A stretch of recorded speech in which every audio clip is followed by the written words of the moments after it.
Welcome back to Phakisa and to this incredible circuit. It's round 3 of the Extreme Festival, and we're heading into the G&H Transport Extreme Supercars.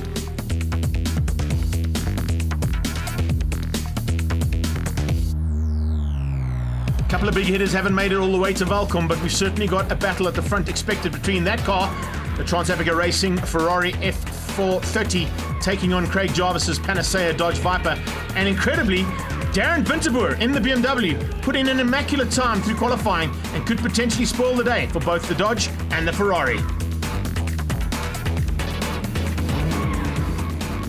Nice big field of cars making their way out onto the black stuff now. It's a rolling start. As soon as those red lights go out, we go racing. And there you go, from the aerial material view, Darren Winterboer already outgunning the Dodge into turn 1 and tucked up right behind Jonathan du Toit in that Trans-Africa Racing Ferrari. Greg, this is one of the classes that everyone comes to watch because we've got the likes of BMWs, we've even got some Lamborghinis thrown in there with some Porsches, so really are the big hitters out on track here. On board with Ricky Jonakara as they head into the left-hander, now into the boot section, the right. It's all about getting those four-wheels, somehow getting all that power down onto the track because you are playing with some huge ponies under those bonnets. Yeah, they're having to do some work, that is for sure. Gianni Jonakara, Ricky's brother, at the front end, keeping out another Ferrari there, Willem van der Westhuizen. So keep an eye on that little battle. They're tucked in here behind Nicky Dix. Oh, there's a move on the inside, and it looks like Willem van der Westhuizen might have stuck through. Yes, forces Gianni wide, and Gigi had to take a little bit of evasive action. We're on board with him. You can see him looking in the rearview mirror just to make sure that no one else is going to sneak through. Potential is that it's probably going to be his teammate or stablemate there, Darby Olivier, in the baby beam that might be right on his tail. The leaders come onto the back straight for the first time, and you can see a little bit of a even-Steven match there between the top three, but it's fourth place where the battle's happening. Nicky Dix, Willem van der Westhuizen, Gianni Jonakaro, in fact Paul Hill ahead of the baby beamer of Darby Olivier for now, and then Ricky taking on and having an epic battle there with the Mustang. That is Charles Larangi's behind the wheel. Jonathan du Toit looking to really extend his lead now. He's put the hammer down and extending that lead in the Ferrari, in the Trans-Africa Racing Ferrari. So really the man to beat here at the moment. But like you said, there's good racing all the way through the field. Andre van der Merwe, Barry Nell, Oliver Denay, all trying to pick up that final championship point for 15th place. A little bit of pressure coming on the back end of Darren Winterboer eventually from Craig Jarvis in the Panacea Dodge Viper. And the pressure continues to be applied here from Gianni Jonakara. He is all over the back of Willem van der Westhuizen, and he's got his stablemate right there with him. So the baby beamer is into the hunt. Two BMs taking on that Ferrari, and it's going to be an absolutely amazing battle right to the line. Darby probably doesn't have the same amount of power that Gianni's got, but his driving ability, particularly in a BMW, is exceptional. And I'm sure he's looking forward to this little fight to run right the way to the checkered flag. Willem van der Westhuizen making that Ferrari oh so wide, really using all the track and more. And look at that beautifully prepared Lamborghini of car number 21. That is Cristo Lotta. Beautiful Lamborghini out there, and that must be a handful around the track, but doing a good job there, running in 10th place at the moment. But out front, it is still Jonathan du Toit, Craig Jarvis and Darren Winterboer doing everything they can, but just don't have an answer. But this is the battle on track here now for the top 4 place. Yeah, great to see Gianni putting the wheel in every now and again, looking for opportunities to get ahead of Willem van der Westhuizen. Also going defensive to keep out Darby, so he has to go on attack and be on the defense all the time. Gigi's having a super run. Having a look on the inside now as they come into the final turn.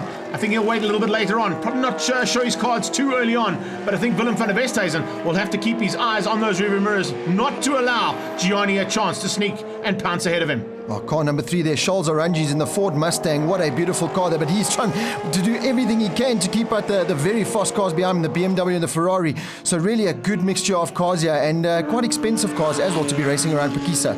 Andre van der Merwe having one of the best runs he's had in that new Ferrari of his, and slowly but surely putting the pressure on. Look and see, Ricky Jonakara keeps checking that rearview mirror. He knows that red little horse is coming along for the ride. He's fighting big horsepower here, not only literally but figuratively as well. You've got a prancing horse behind you, and you've got the big Mustang ahead. So that normally aspirated BMW, one of the fastest in the country from G&H Transport, is going well.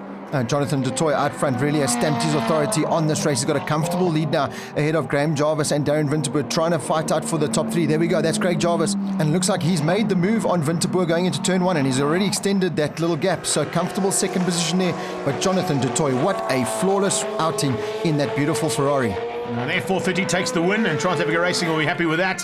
Craig Jarvis is going to come through for second place in the Panacea Dodge Viper. An incredible run there from Darren Winterboer in the Barron's Motorsport BM to take third. Nicky Dix, Willem van der Westhuizen, Gianni, then Darby Olivier and Paul Hill make up the top 8. One happy man is going to be Jonathan du Toit. Yeah, look, I mean, the Ferrari really goes well here. I mean, the long sweeps, it really handles well. It's quite nice. It's quite good. So I knew Craig Jarvis was going to be coming up, so I had to pull a bit of a gap at the start. Yeah, I'm very happy with the win. We'll see what happens in race 2. A small change-up for race 2 is expected, as we've seen all season long. Slightly longer races for the Extreme Supercars, and a 30-minuter means we're probably going to get about 18 laps of action now for the second heat of the day in G&H Transport Extreme Supercars. And the man to watch out for is Craig Jarvis, because towards the end of race number 1 really did pick up his pace, got up into second position on track.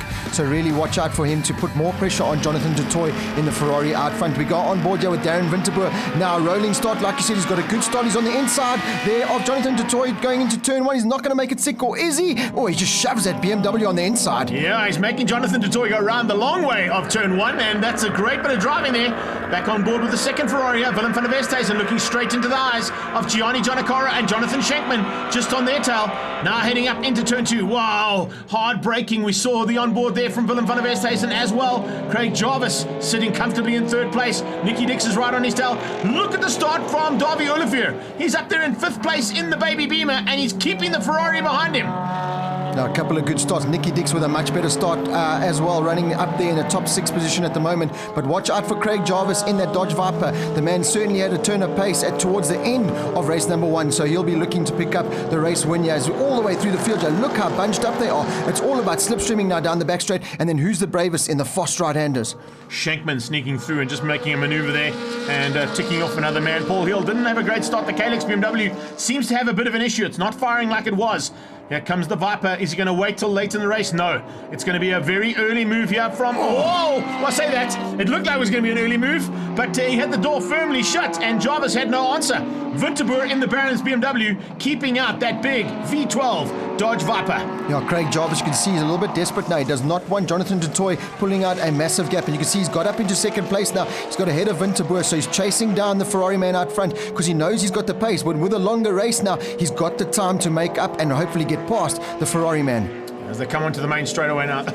Great racing right the way through the field. Oliver Delay in a little bit of a battle there as well with Loris Chiappa. The 4th Ferrari on track, and also going really well. Every time he gets behind that car, he's improving at every single circuit. Ricky Giannacara putting the pressure back on again, and that little battle has resumed between himself and Charles Arangis. Arangis in the Mustang, keeping the BM at bay, but how much longer? I think Ricky must have been frustrated as anything at the end of the race. Speaking of frustration, well, the frustration's gone away from Jarvis, and he's now starting to apply massive pressure onto Jonathan du Toit. Oh, look at this. He's going to go on the inside, but that doesn't... Oh, he's made it stick. Somehow he's made it stick, but that still allows that man on the inside, Jonathan du Toit, he's still got the line in the Uchinis going onto the back straight, so nothing there that Craig Jarvis can do. He's going to try and get the slips. Oh, no, he's trying to keep the driver foot flat out. That's a very brave move there from Craig Jarvis. He's going to try and roll around the outside in the right-handers and make that move stick out front. Oh, you got V10 on the outside, you got V8 on the inside. What a little bit of extra power. It's helped him. He's eventually made it stick through Gilkop, and now into the final turn, leads across the line. Jarvis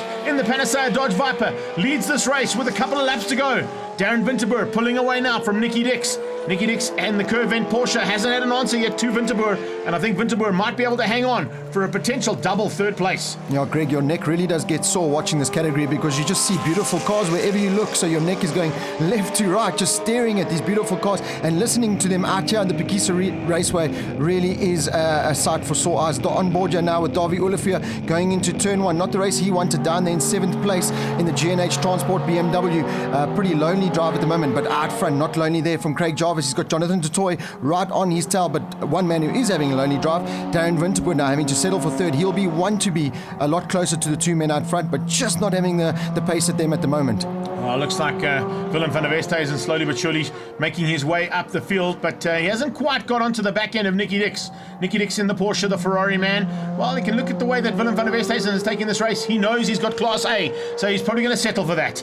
Class A is what it's all about. Jarvis looking for the overall victory, and he's going to come across the line with a comfortable margin over the Ferrari, tucked in behind him, but more than enough is exactly what you need there across the line. Well done to Jarvis, taking the victory in the longer race ahead of Jonathan du Toit.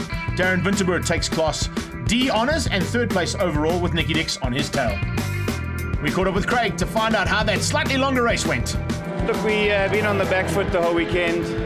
We didn't even do any practice on Friday at all because the diff was broken. So, you know, we were clawing our way back the whole weekend, and we managed to get to second in the first race, and then claw our way to the front in the second race. So Jonathan gave me quite a hard time, but we got there in